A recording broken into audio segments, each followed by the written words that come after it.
Hello, I'm Herman Eberhardt, the Supervisory Museum Curator at the Franklin Roosevelt Presidential Library and Museum, back again to explore the stories behind some of the interesting artifacts in our museum collection.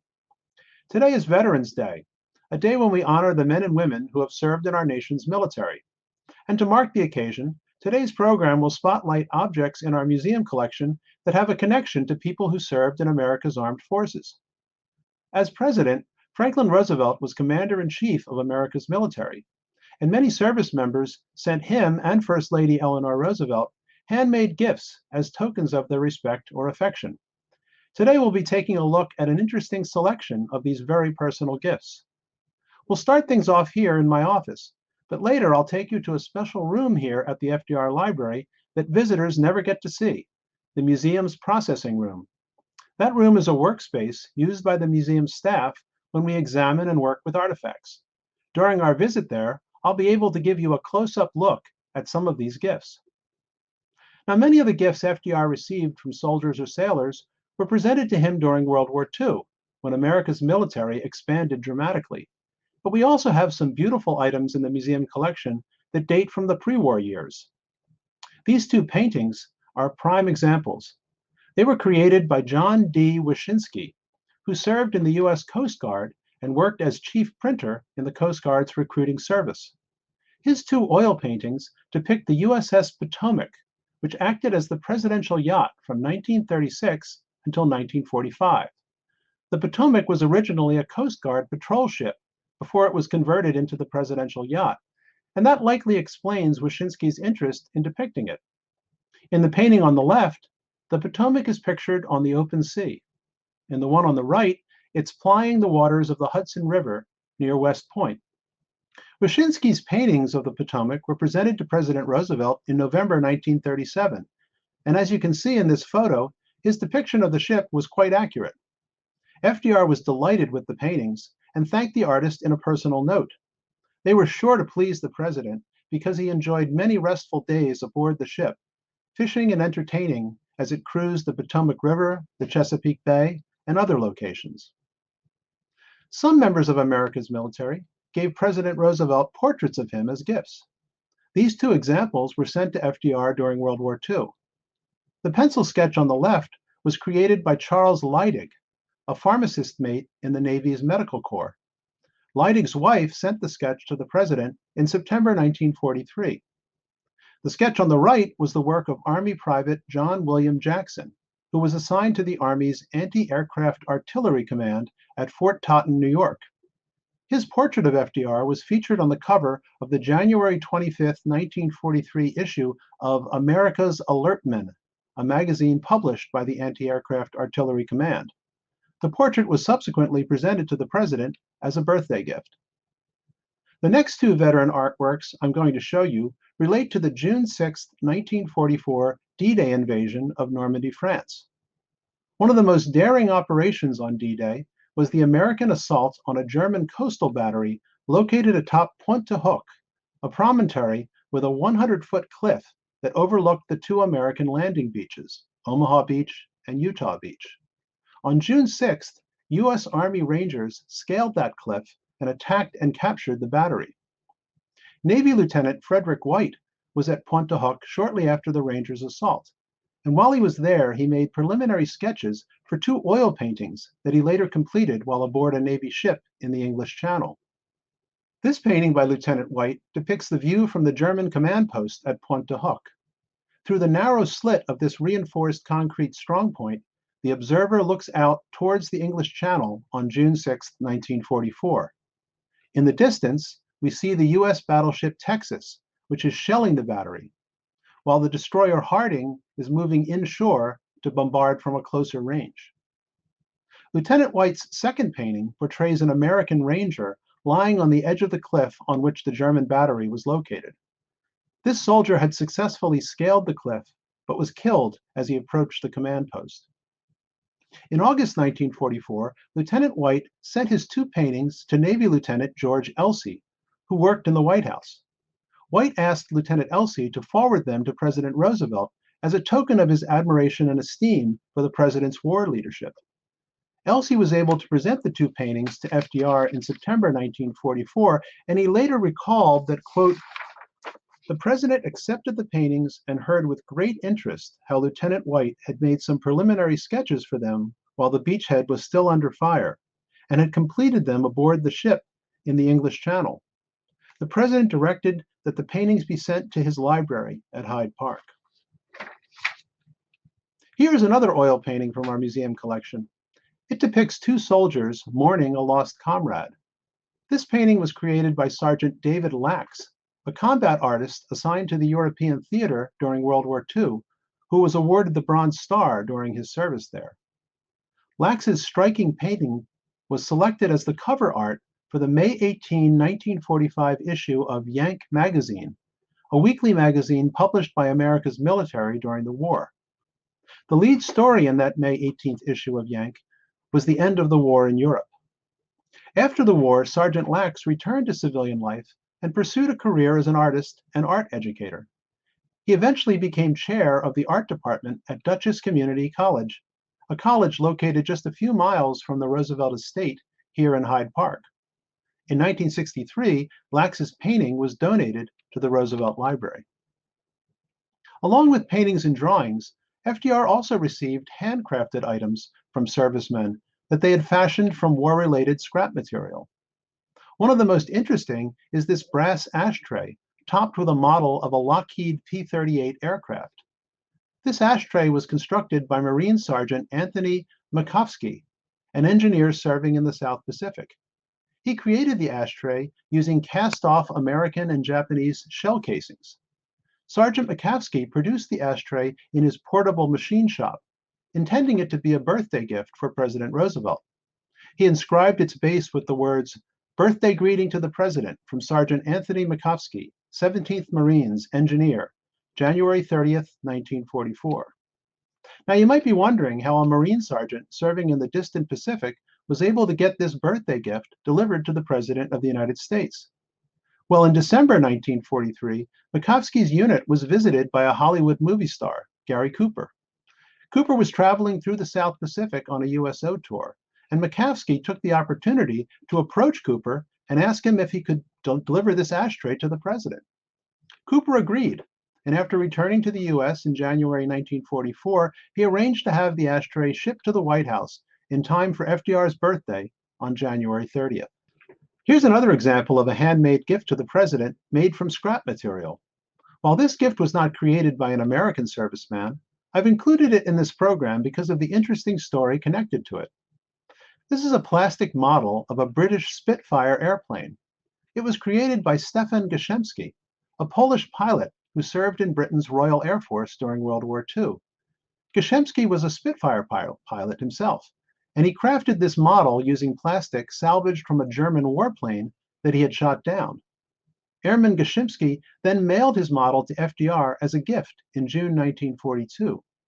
In a note that accompanied the model, he wrote, "I hope that this small gift will reach you on the 4th of July, the day on which you celebrate your independence.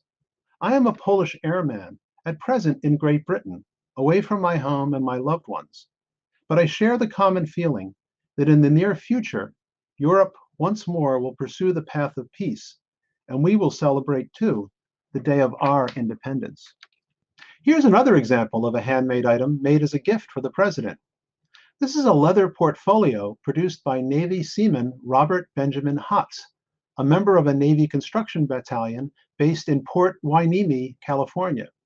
It features a pressed and painted seal of the United States on the front and the Roosevelt family crest on the back. The inside of the portfolio includes a pressed and printed depiction of FDR's initials inside a circle. Seaman Hotz sent this portfolio to FDR in October 1943. In a letter that accompanied his gift, Hotz said he had created the portfolio with loving respect for you, my Commander-in-Chief, and I sincerely hope it may prove to be of some small use to you. We are awaiting orders to proceed overseas. We will do a good job, Mr. President, so help us God.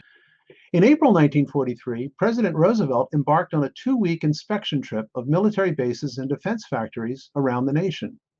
During that trip, he made a stop at Fort Riley in Kansas on April 25th. Here you see him reviewing units of servicemen and women during that visit. At that time, Fort Riley was home to the U.S. Army's Cavalry School. And during his visit, the president received this handsome hand-tooled leather nameplate as a gift from the school. Its design features an eagle over on the left side and a shield over on the right. This beautifully crafted object was created by Sergeant Austin Slim Green, who worked in the Cavalry School's saddle shop. After the war, Slim Green went on to become a world-renowned saddle maker. Decades later, he recalled with pride his meeting with the president. "I had dreamed up this idea of making nameplates for the officers I knew," Green recalled. "And when I heard the president was going to be at Fort Riley, I decided to make one for him. They gave it to him, and he was so proud of it that he gave it back to the general and said he wanted to receive it from the man who had made it. So then they sent an officer down to pick me up. I was the only one that got to go in and shake hands with Roosevelt and visit with him." Now, up to this point, I've been showing you gifts given to FDR, but First Lady Eleanor Roosevelt also received tokens of affection and respect from members of the military. 3 American servicemen serving on Guadalcanal sent Mrs. Roosevelt this engraved chromium bracelet in 1942. The bracelet is inscribed with the men's names: Corporal William Wellington, Corporal Edward Pollock, and Corporal Charles Coulter Benkert, Jr. The exterior contains the inscription, "To hell with the Emperor, 3 cheers for Eleanor." This sterling silver V for Victory pin was sent to the First Lady during the war by Sergeant A. Lazarus. Unfortunately, we don't know his first name or his unit. It is adorned with a very worn silver coin you can see there on the top. Mrs. Roosevelt also received personal gifts from servicemen during her trips to American military bases and hospitals, including her most famous journey, a 5-week tour of the Southwestern Pacific War Zone that she undertook in August and September of 1943 as a representative of the American Red Cross. During that tour, the First Lady made a stop in Australia, where Private Charles H. Hawkes gave her this pencil portrait of the president that he had created. Mrs. Roosevelt brought Hawkes' gift back with her to Washington, D.C., and it eventually became part of our museum collection. President Roosevelt also received gifts from servicemen during his overseas travels. Among these gifts is a very special one that he was given in 1943 from a person very close to him. In January 1943, after the successful Allied invasion of North Africa, FDR traveled to Morocco to attend the Casablanca Conference with British Prime Minister Winston Churchill. During that conference, the president was briefly reunited with 2 of his sons who were serving in America's military. Here he is lunching with sons Elliot on the left and Franklin Jr. in the center, on the terrace of his villa at the conference. Elliot Roosevelt was a pilot in the Army Air Corps and flew photographic reconnaissance missions over North Africa in a P-38 Lightning. Franklin Jr. also participated in the North Africa campaign as a Navy lieutenant aboard the USS Meerut. Now, during this brief family reunion, Elliot Roosevelt gave his father a gift, this 6.35 millimeter German Ortgies automatic pistol. It had been taken from a German officer captured during the North Africa campaign. FDR later donated this gun to his library. Well, at this point in our program, it's time for us to shift gears and move over to the museum processing room, where I will give you an up-close look at some other veteran-related gifts in our collection. So let's head over there now. So now we're in the museum processing room. This is a special room here at the Roosevelt Library where the museum staff works directly with artifacts from our collection. We examine them, we do preservation work on them, we prepare them for storage or for public display. And I've got 4 objects arranged out here on the table today for us to look at. And let's start with this rather amusing item. This, of course, looks like what it is, a taxidermied alligator, and he's mounted upright on a wooden base. This object, which is clearly designed to be a desk piece, was given to FDR in May 1944. But what's the story behind this odd gift? Well, this was a gift from the members of a Navy amphibious warfare unit. And that explains the presence of the alligator because, of course, alligators are amphibians. This desk piece was given to Eleanor Roosevelt to present to her husband when she attended the launch of several of this unit's amphibious ships on May 26, 1944, at New York City's Pier 42 on the Hudson River. And you can see in a close-up here that the base is inscribed to the President of the United States, Franklin Roosevelt, from the Amphibious Forces, U.S. Navy, Landing Craft, Pier 42, New York City. Next up on the table is a plate, a painted china plate. And as you can see, it's an homage to FDR's famous pet Scotty dog, Fala.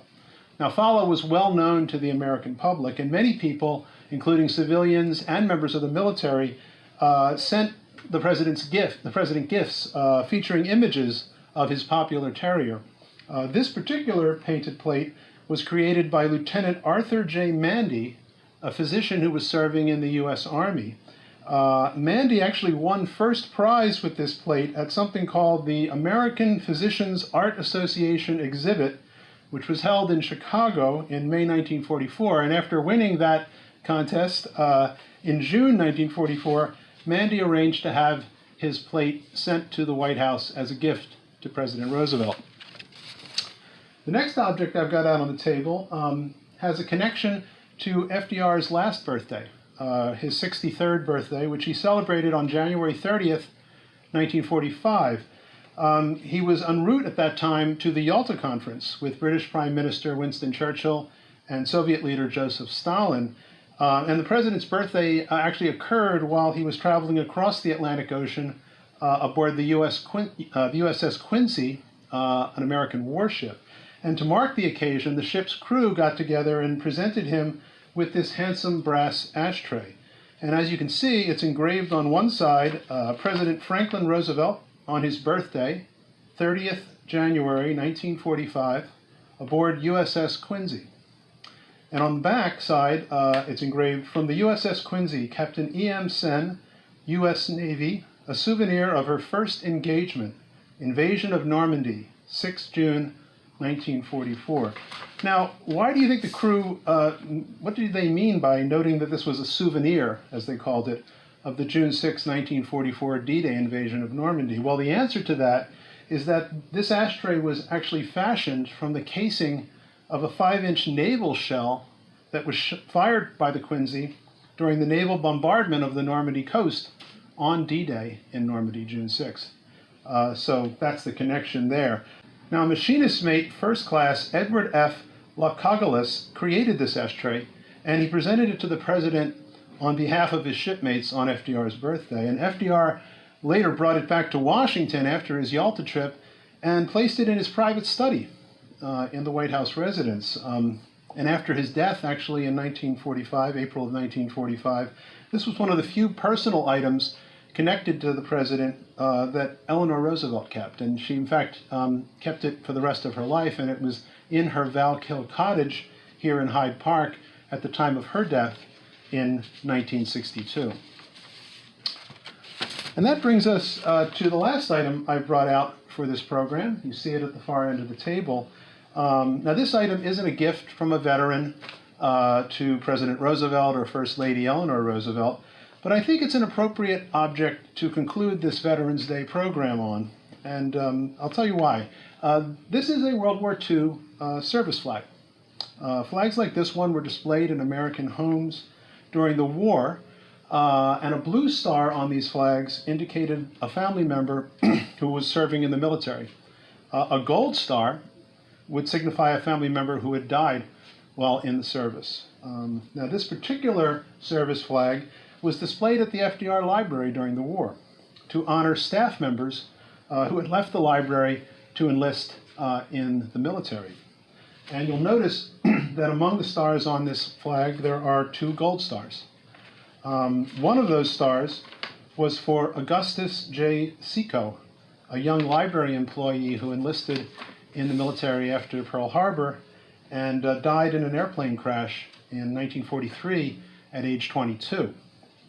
Now, the gold star at the top of the flag was added sometime after April 12, 1945, to honor the service of the nation's commander-in-chief, Franklin Roosevelt, who, of course, died on that date.